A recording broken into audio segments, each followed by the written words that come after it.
Hi everyone, Richard here at Calvin Wazoo, bringing you another video, and today it's going to be a little bit of the genealogy of music as I start talking about Neil Young, Crazy Horse, and Catharsis. So this will be, I'll be showing a few records that I've recently picked up. And one of them, and then also, talking about the background and some interesting connections with some of the records. And it got started when I heard that Neil Young's backing band, Crazy Horse, which, if you follow Neil Young, you listen to Neil Young, you know about Crazy Horse. And their earlier iteration, before Neil Young found them, they were a band called the Rockets. So I had to find their one record, and that's this one right here, The Rockets. So it was released in 1968 on White Whale Records, and commercially it was very unsuccessful. All right. However, and here's the backside of it, it's now considered a garage rock and psych classic. And pretty interesting, stuff on here. Now, the Rockets at that time were Bobby Notkoff on violin, Leon Witzel on guitar, George Witzel on guitar, Danny Whitten on guitar, Billy Talbot on bass, and then Ralph Molina on drums. So the Rockets had this reputation of being a fairly unskilled band. But they weren't in it for the money. They were trying to have fun. And in fact, they kind of, I think, lost out on a lot of money because when I'm reading through the credits, I realized that it doesn't appear that they got any publishing rights to any of these songs. So, while they may have gotten a cut on record sales, they weren't getting any publishing right revenue, and that's where the money was. And a lot of artists got screwed pretty badly by record companies because, they withheld the publishing rights from the people in the band. But anyway, they were fairly unskilled. That was kind of the reputation, a little on the rough side, but definitely some very cool music. Now, this is a Sun-Dazed reissue, but even the White Whale originals are not going to be that expensive. So, if you are a Crazy Horse and Neil Young fan, you might want to check this out. Now, Neil Young really loved their rough and ragged sound, and you can hear that when they're playing together, Neil Young and Crazy Horse, whether the album's, Ragged Glory or Arc and Weld. But what happened is, not the entire band, the Rockets, ended up joining Neil Young. Just Whitten on guitar, Talbot on bass, and Molina on drums. The three of them became the core, the original core of Crazy Horse. So the opening track on this record here, Hole in My Pocket, it was also released on as a single. And then they have another song on here called Let Me Go. And that was heavily covered by Three Dog Night. So, but again, because they didn't have publishing rights, I really suspect that they didn't get much money out of Three Dog Night covering that song. But when you're listening to the music, you can hear Whitten's sound, his guitar playing, Danny Whitten. And you can hear that kind of similarity to grungy garage rock sound that Neil Young developed as his signature sound, playing electric guitar. And so you can see why they appealed to him. So Neil Young, grabbed them from the band. He promised initially that they could still play together as the Rockets while they were working for him, as his backup band. But Neil Young kept a rehearsal schedule that was so stringent that they really couldn't do that. And so the Rockets just kind of, evaporated. Now, Witten is, and when he brought them on also, that's when they covered or backed up Neil Young on this one here. Everybody knows This Is Nowhere. So this was the first appearance of Crazy Horse with Neil Young, and essentially have been with him, even through to the present, although not in the original form. See, Danny Witten developed a drug habit. He became a junkie. And apparently he was using it to medicate himself because he was suffering from rheumatoid arthritis. So he got hooked on heroin, and his playing became unpredictable. And, there were accounts of him nodding off during recording sessions, even on stage. In some recording sessions, it's been reported that, he wouldn't play at all until they were done with the song, and then he'd start playing. So he was like really, really out of it. And Young, despite him really liking these guys and really liking Witten, fired him. So fired him in November of 1972. He gave him, I think it was $50. So by this time, Neil Young was living up near San Francisco in the Monterey area, and he gave Witten $50, and sent him back to L.A. Witten got back down to L.A.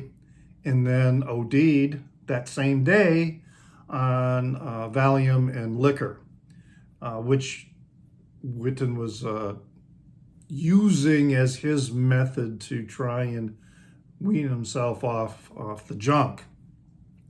So The Needle and the Damage Done, which was recorded with the Stray Gators, a band that Neil Young hooked up with in Nashville, is sort of a prescient homage to Witten, and also to roadie Bruce Berry, who was also a heroin addict and who also overdosed in June of 1973.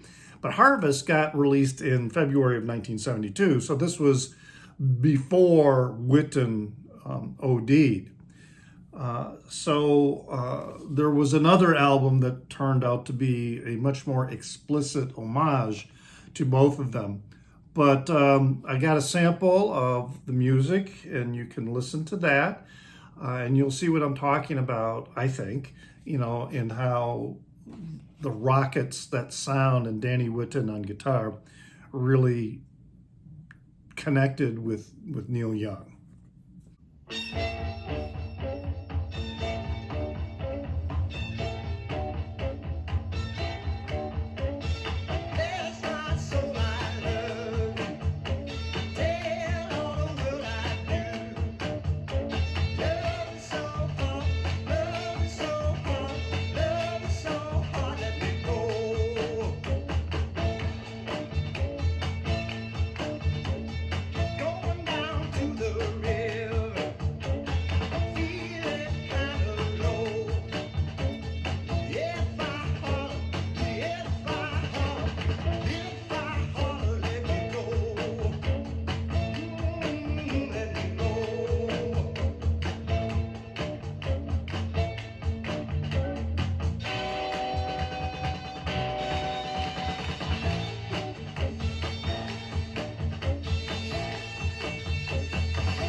So the true homage to both Witten and Barry came with this. Tonight's the Night. Now, what I have is the live recording from the Roxy. I don't have the studio recording. You know, I'm going to need to get this. But this was recorded late summer of 1973, but it wasn't released until 1975, the studio recording, okay? And what this came out in 2018, all right? And what happened is they were recording in this other, well, it wasn't even, I guess, a true music studio. They knocked out a wall so that they could bring in, you know, they had a mobile recording unit, and then they, you know, they send in all the wires or whatever, you know, so that they could record in this place, which right now the name escapes me. But anyway, they used this record. This was a catharsis. This was a way for them to work through their emotions over losing both Witten and Barry. You know, Bruce Barry was a roadie who worked with Neil Young, but you know, Neil Young also, you know, was a friend. He liked him, so it was pretty rough on everybody in the band. And what they ended up doing is sort of developing this routine where, you know, they would just get cooked, you know, just enough. They found that there was this combination of drinking tequila and smoking weed that it would put them, you know, in this headspace for playing together. And they liked, so we've got Nils Lofgren is also joining, you know, Crazy Horse at this time.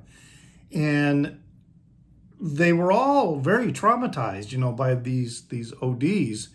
And so they needed something to, you know, to purge themselves, you know, to work through this musically. And that was Tonight's the Night. So it's all this new material. And then while they were, you know, recording, what they would do is that they'd sit around and play pool, drinking tequila, smoking weed, and then about 11 or about midnight, then they would stumble into the studio and do some, you know, recording. And that's how it was recorded. And that's kind of what they also did while they were touring the record. Needless to say, well, maybe it's not so needless to say, audience did not respond really well to the Tonight's the Night tour. Now, when you're listening to this one from the Roxy, the crowd is fairly positive in their response, you know, to the playing. And there's lots of stuff on here. I mean, there are the songs that are listed, but there's all these other, like, they're jabbering away between songs, and like they do these little raps, whatever, and that's all captured, you know, on this live recording from 2018, although it was all recorded, you know, in 1973. So anyway, yeah, the band members, they were like drunk and stoned and during the performances, and also when they went on tour, and they didn't care. And when they would go to other cities, the audiences, you know, they didn't like it. They didn't like the music because they were expecting to hear songs from Harvest, from Everybody Knows This Is Nowhere, and from, oh, darn, it's escaping me. Yeah, After the Gold Rush, you know, they were expecting, and even some songs from, you know, Crosby, Stills, Nash and Young, maybe, or Buffalo Springfield. That's what they were expecting. And they wouldn't play really any of that. They just played the songs that were on this release, Tonight's the Night. And yeah, so they didn't quite get it. I mean, there's a report like Mel Brooks was brought into one of the recording sessions, and he was like, all he saw were them playing pool and smoking dope and drinking tequila. But then near midnight, they would all just all get up and then they'd start recording for the sessions. And the sessions would often, go until dawn. And, Mel Brooks was like incredulous. This is what these guys are doing. So, in that respect, this album, despite it not being very well received initially, it did actually, again, grow on people. And it is considered a really, great album. And while I don't have the studio version, this is a really cool. I mean, you can see how baked they are. This photo, on the cover of Neil, looking at him, and he just, he didn't care what people were thinking, because they were doing this music for themselves. It was pretty amazing. They barely knew the songs too. Nils Lofgren was like so nervous during the recording sessions because what happened is, he'd be learning the songs and he wasn't quite getting them. And, Neil would be giving, direction during the recording session, but he was recording everything. He was recording everything even while they thought they were rehearsing and that they would eventually do this final take. But no, at the end, he says, that's it, we got it. And so when they first started touring, the songs were pretty rough, but by the end of the tour, they had really, developed a solid understanding of the music and everything. But, when I'm listening to this and the first shows here at the Roxy, I don't get the sense that they're rough and ragged in that they don't quite know the music. It's a really, really, really good recording. So I got on here something for you to listen to, and that is a little bit of Tired Eyes, which is a song that really speaks to the whole situation with Witten and the drug culture, etc. Welcome to Miami Beach. Everything's cheaper than it looks. Let's have a little sun on that tree. We're doing okay in the 70s. We really are. This tree's coming back. Everything's okay. Spyro says it's all right. I wonder if he's sleeping so well tonight. Here we are out partying. And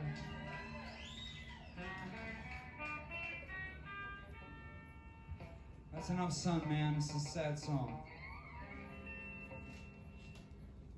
Sun's gone down. Hope all the rest of you can do it too.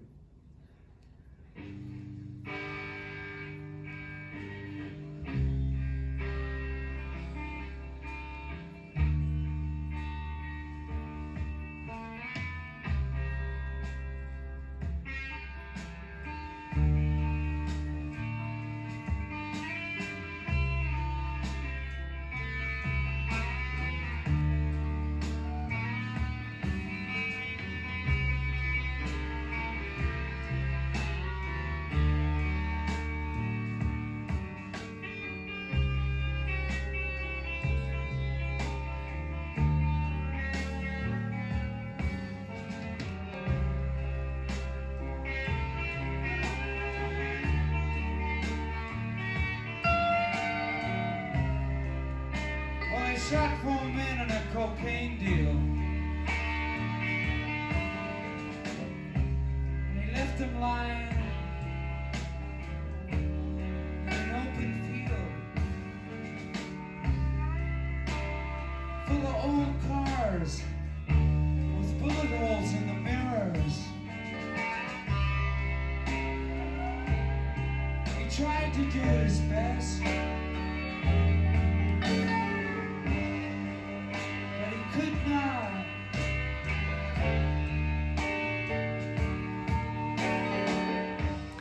Now, this next release was developed kind of in the same era. It's a little bit, perhaps you might think it's a little bit anachronistic, the reason I'm showing it. But Neil was also doing this project for a film, and that was for this, he'd never made a film. He didn't know anything about film, but I'm going to make a film. And so that's what he did. He did this, journey through the past, which again, this wasn't, and it's still not very well received. I'm going to tell you this is not an essential recording, but it is very interesting.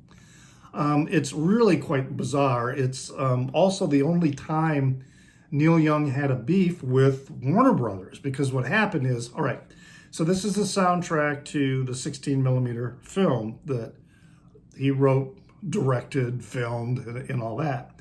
And that film was released in 1974. And I've got part of a review to read, but yeah, people didn't understand it. They didn't like it. The record was released in 1972. Warner Brothers just took the tapes and just, put it on vinyl and then issued this record. That was, Neil didn't quite like that. So the record was released a full 2 years before even the movie came out. But yeah, the movie is another example where, especially listening, and I have a piece, I'll play a segment of the song Words during a recording session, and you can hear how Neil would interrupt the band and then start talking to them, giving them direction about how to play it, and then they'd launch back into playing, and that was the way they did it. That there wouldn't be like all these rehearsals, and then they would start working on final cuts. Now, Neil wanted that rough, ragged sound. He didn't want something that was polished. He preferred live recording so much more to all the overdub, where you're laying down the instrument tracks and then you come in and you sing over those tracks. That he really didn't like that. He didn't feel it was authentic, and that's what he wanted to do. But yeah, the critics really panned the film. It was, I'm going to read you something here about this. All right, during a premiere in 1973, before its general release, a critic wrote this: "To be charitable, Neil's filmic odyssey, a $400,000 home movie, makes any of the old Francis the Talking Mule films seem absolutely incisive." That was written by the film critic Henry Armetta. And then now if you notice something about the film, most of the film is concert footage, and the soundtrack is a lot of that, some concert material, not necessarily great sounding recordings. But then there's all this weird stuff that's going on, such as, you see this scene here, on the cover, who are these guys? Is this a Ku Klux Klan or, what? And then, the back cover, it's got some ringwear on this. But yeah, some really weird stuff going on. So, and there's one original song on the record. It's called Soldier. And, in that rendition of that song, Neil is singing, "Jesus, I saw you walking on the river. I don't believe you. You can't deliver right away."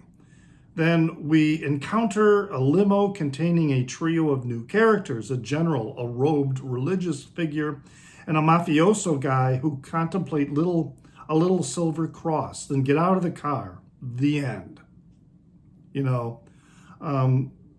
This part here where you see the hooded men. The hooded men on horseback or carrying crosses come to a 2001-like obelisk on the beach that's being circled by Gary Davis's truck. The hooded men surround the post, straining to stroke and worship it. The graduate is handed a Bible, concealing a syringe, then shoots up. And in this scene, that would contribute to the film being banned in England. And also, it aroused the ire of Topanga artist Topanga Canyon artist Wallace Berman, who walked out of the screening angered by what he felt was Young's cavalier handling of narcotics. So, really, really weird stuff. And, in this interview, in this book, I'm referring to the book Shaky.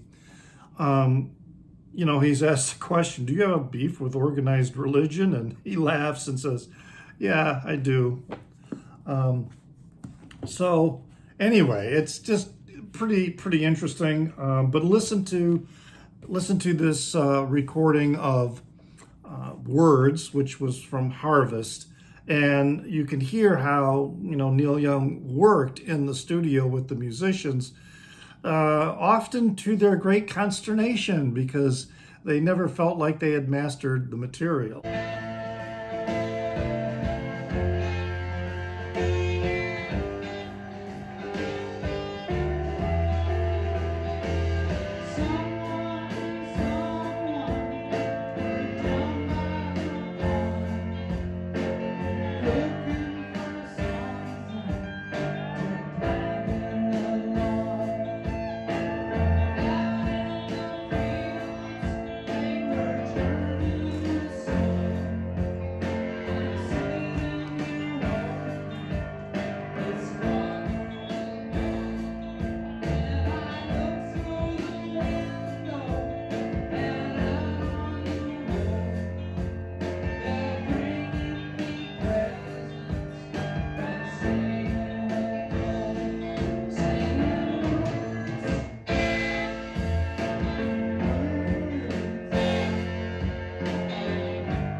Now, the final bit here or the final record I want to talk about in this is a very new release. This was from 2013, although the first time I ever saw it in a record store was within the last couple months.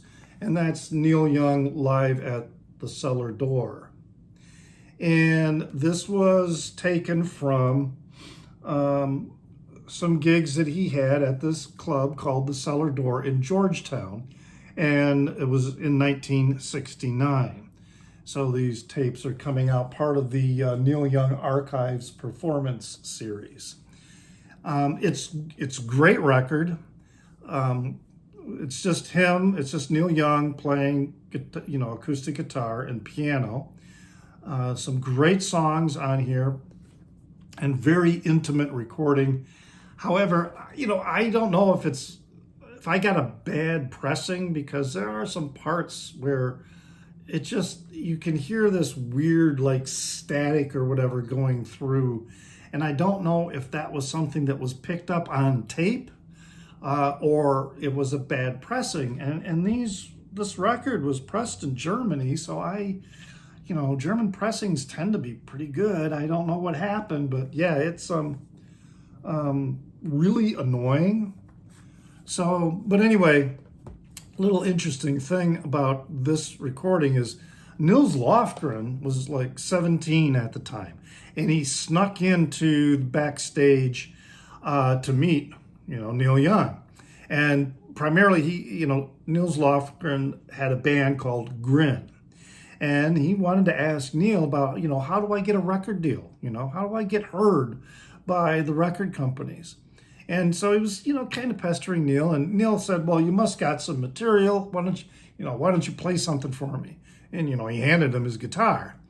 And it was like, but he ended up playing all the songs that Grin had put together. So essentially he played Grin's, first album for Neil Young. And Neil Young was impressed and told him, yeah, you come out to California. And so that led to Nils Lofgren recording with Neil Young from time to time with Crazy Horse. And it was, and he would appear on After the Gold Rush and also Tonight's the Night. And the interesting thing was when they first started recording, and I believe it was for After the Gold Rush. And, Lofgren's a guitar player. But Neil told him, I want you to play piano. And Lofgren said, I can't play piano. And Young replied, perfect. That's what I'm looking for, Again, you see, he didn't want perfect, musicians. He didn't want people to get flashy, play some crazy riffs or something like that. He wanted his musicians to play his music the way he wanted them to play it. So it worked out, and you can hear some really great piano on After the Gold Rush, and that's Nils Lofgren, and that was a kind of a launching point for Lofgren because he went on to play with Bruce Springsteen and the E Street Band. He played with Ringo Starr and with Dire Straits, just to name a few bands that he ended up playing with.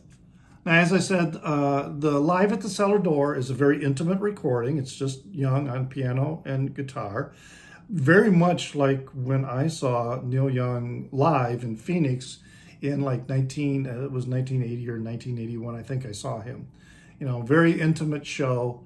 But yeah, I'm really annoyed with the pressing. I'm sure it's really flawed. And so take a listen to the track I pulled from this as After the Gold Rush. And I think you'll hear what I'm talking about.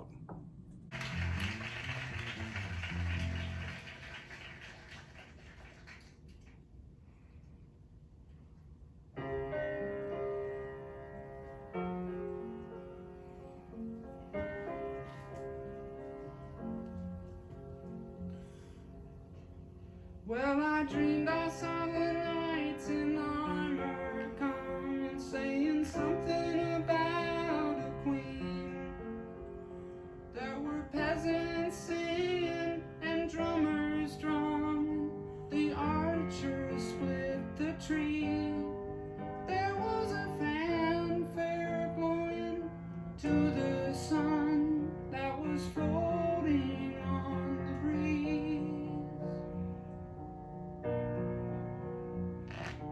Look at Mother Nature on the run in the 1970s.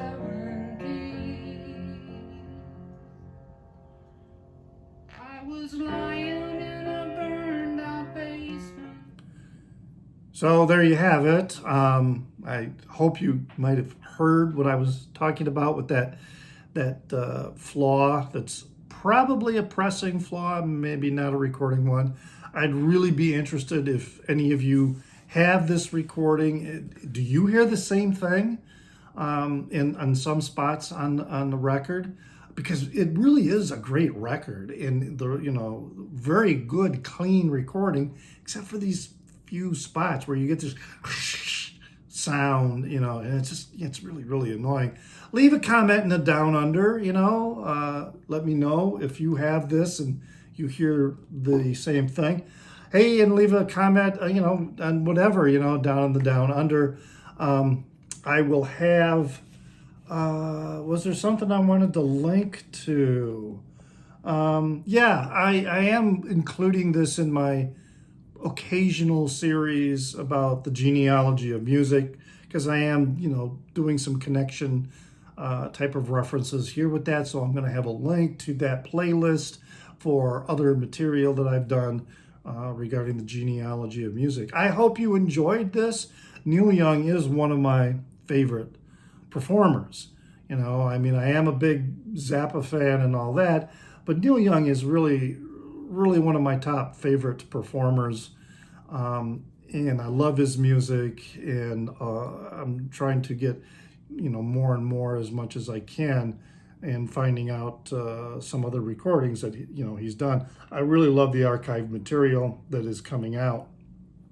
It's been really, really great. The box set way down in the rust bucket is just absolutely amazing.